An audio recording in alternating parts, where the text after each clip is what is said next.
Hello again, it's me Oti from Oti's Cucina. Spring is almost here. How exciting, right? And to round out the winter, we're still gonna have something warming in the kitchen. And because we're still going meatless for the month of March, I promise I'll be back in April with meaty goods. For the month of March, per request, today I'm going to be featuring chickpeas. I haven't cooked chickpeas at all this year, which is interesting because I really like those beans. I like them, right? So chickpeas are also known as garbanzo beans, as I'm sure you may be aware. And for today again, I'm kind of piggybacking on what I did last week, and I'm going to be making a masala. But the masala is with the chickpeas right here. Okay, so what are the things that we're going to need today? We need the chickpeas. This is pre-cooked already.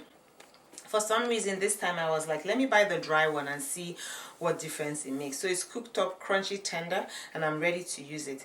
And the other thing we're going to need is tomatoes, right?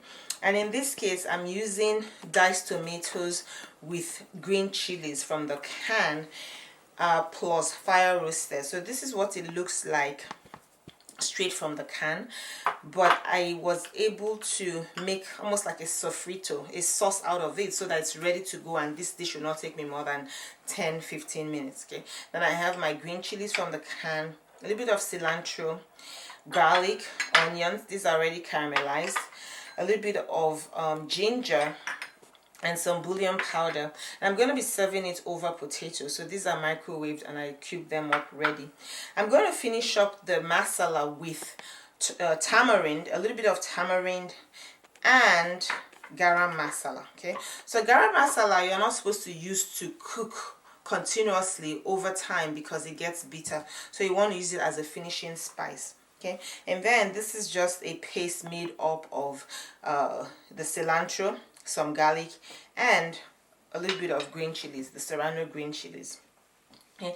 And the spices, remember I said talk about warming spices. So in this case, what do we have? We have cumin, we have coriander. So most of the flavor comes from the coriander and the cumin and the garlic, and a little bit of turmeric because it's a curry, right? And then I add some of the hot curry powder, about half a teaspoon, and then finish up with garam masala. I'm going to be using cumin seeds as well in addition to the ground cumin, because these, when you fry them, tend to draw out more of the flavor into the food. Then we'll be using chicken broth today, so it's not really vegan, but I couldn't find vegetable broth, so I grabbed the first thing that my hands saw, right? And then sunflower oil. Okay, so let's do this.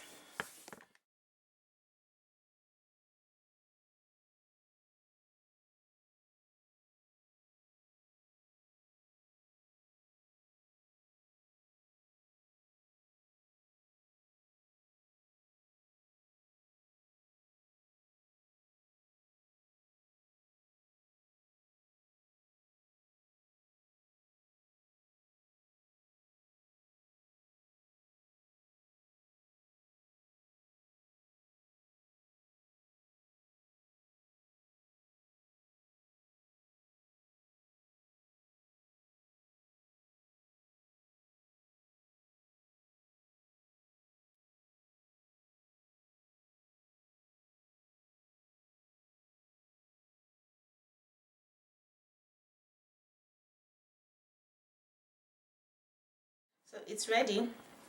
The addition of the tamarind gives it a nice tart kick, just like flavors the whole dish, you know, a notch up. So yeah, basically chickpeas, tomatoes, and your spices, and really you have this ready in about 15 minutes. Okay, only because, you know, you either use the canned chickpeas or you use the pre-cook like I did, and then I also over time on very low heat simmered the tomatoes so they were ready. Okay, so I hope I see you in the kitchen next week. Don't forget to subscribe to the Cucina for tips, hacks to make life in the kitchen simple for you and for flavorful foods from around the world. And I'll see you next week in the kitchen. From my kitchen to yours is bon appetit and